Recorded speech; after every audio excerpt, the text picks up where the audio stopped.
Հունվարի 14-ին Սուրբ Ծննդյան և Աստվածհայտնության տոնից 40 օր հետո հայ առաքելական Սուրբ եկեղեցին կնշի Տյառն Ընդառաջը մանուկ Հիսուսին տաճարին ընծայելու հիշատակությունը։ Հայոց մեջ ավանդաբար այն տոնել են հավատով, որ Տիրոջ մուտքը տաճար աստվածային լույսով ու զորությամբ է համակելու ողջ մարդկությանը։ Նախորդ օրը հայոց բոլոր եկեղեցիներում երեկոյան ժամերգության ավարտին կատարվում է Տյառն Ընդառաջի նախատոնակ և տարվա առաջին անդաստանը՝ հոգևոր բարեպաշտական արարողություն նվիրված աշխարհի 4 ծագերի օրհնությանը։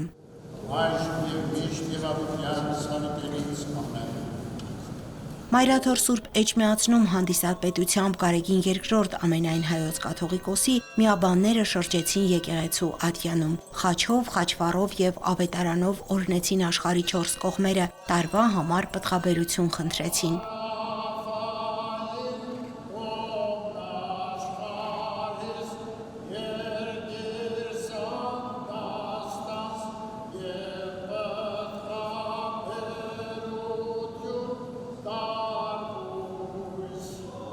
Արարողության ավարտին Քրիստոս փառած տաղի ներքո Մայր տաճարի իջման Սուրբ Սեղանի կանթեղից վառված մոմով, որը խորհրդանիշն է Հիսուս Քրիստոսի կենսատու լույսի, նորին սրբությունը եկեղեցիականների թափորի և հավատացյալների ուղեկցությամբ քայլեց դեպի Մայրաթոռի միաբանական մասնաշենքը, որի հարևանությամբ վառվեց տոնի ժողովրդական խորհրդանիշ հանդիսացող Տյառն Ընդառաջի խարույկը։ Տյառն Ընդառաջը, ինչպես եկեղեցիական մի շարք այլ տոներ, բավական խորը, մնայուն, լուսավոր տոն է և ոչ պատահականորեն նաև այս առիթով մարդիկ կրակ են վառում, լույս են վառում իրենց աստվածփնտրությունը հատկորոշելու, հատկանշելու համար։ Մեր մաղթանքը, որպեսզի մենք ամենքս